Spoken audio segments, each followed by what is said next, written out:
नमस्कार दोस्तों, आप सबका स्वागत है हमारे YouTube चैनल श्री ओम में। आज हम आपके लिए लेकर आए हैं मोक्षदा एकादशी की व्रत कथा। इस कथा को करने से व्यक्ति को मोक्ष प्राप्त होता है और अपने पितरों को पुण्य प्राप्त होता है। चलो शुरू करते हैं आज की कथा शुरू करने से पहले हमारे वीडियो को लाइक कर दीजिए ताकि मोटिवेशन बना रहे। मोक्षदा एकादशी व्रत कथा।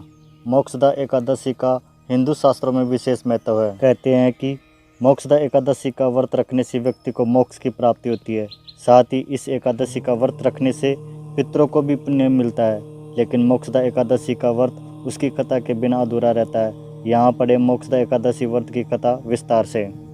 महाराज युधिष्ठिर ने कहा, हे भगवान, आप तीनों लोगों के स्वामी हैं, सबको सुख देने वाले और जगत के पति हैं। मैं आपको नमस्कार करता हूँ। हे देव, आप सबके हितैषी हैं, अतः मेरे संशय को दूर कर मुझे बताएं कि मार्गशीर्ष एकादशी का क्या नाम है। उस दिन कौन से देवता का पूजन किया जाता है और उसकी क्या विधि है, कृपया मुझे बताइए। भक्त वत्सल्य भगवान श्री कृष्ण कहने लगे कि धर्मराज, तुमने बड़ा ही उत्तम प्रश्न किया है। इसके सुनने से तुम्हारा यह संसार में फैलेगा।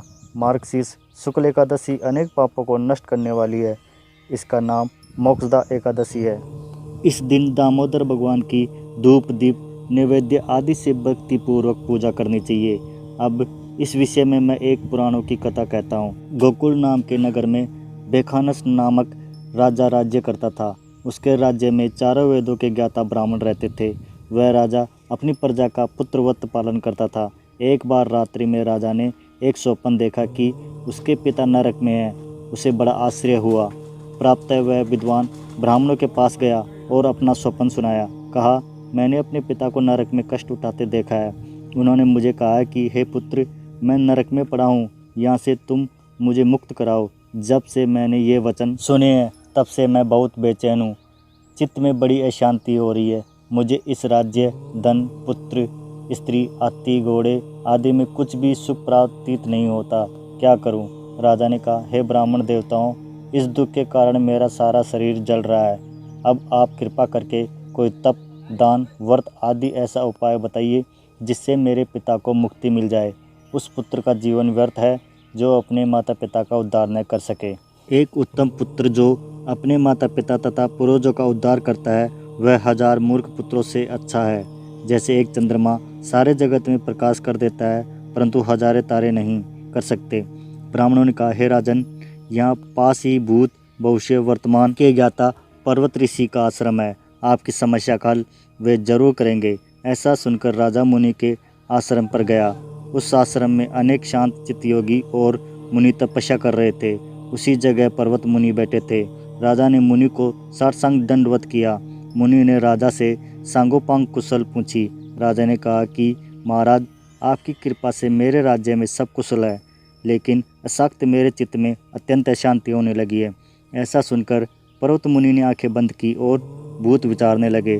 फिर बोले, हे राजन, मैंने योग के बल से तुम्हारे पिता के कुकर्मों को जान लिया है। उन्होंने पूर्व जन्म में कामातुर होकर एक पत्नी को रति दी, किंतु सोत के कहने पर दूसरी पत्नी को ऋतुदान मांगने पर भी नहीं दिया।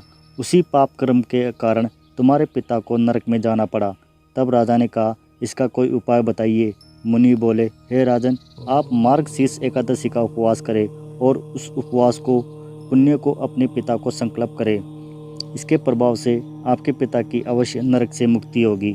मुनि के ये वचन सुनकर राजा महल में आया और मुनि के कहने के अनुसार कुटुंब सहित मोक्षदा एकादशी का व्रत किया। इसके उपवास का पुण्य उसने पिता को अर्पण कर दिया। इसके प्रभाव से उसके पिता को मुक्ति मिल गई और स्वर्ग में जाते हुए वे पुत्र से कहने लगे, हे पुत्र, तेरा कल्याण हो। यह कहकर स्वर्ग चले गए। मार्गशीर्ष मास की शुक्ल पक्ष की मोक्षदा एकादशी का जो व्रत करते हैं उनके समस्त पाप नष्ट हो जाते हैं। इस व्रत से बढ़कर मोक्ष देने वाला और कोई व्रत नहीं है। इस कथा को पढ़ने या सुनने से वाजपेय यज्ञ का फल मिलता है। यह व्रत मोक्ष देने वाला तथा चिंतामणि के समान सब कामनाएं पूर्ण करने वाला है। जय श्री कृष्ण।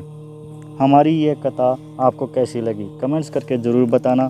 अगर अच्छी लगी तो लाइक करना, शेयर करना और ऐसी और धार्मिक कथा जानने के लिए हमारे चैनल को सब्सक्राइब करना। धन्यवाद।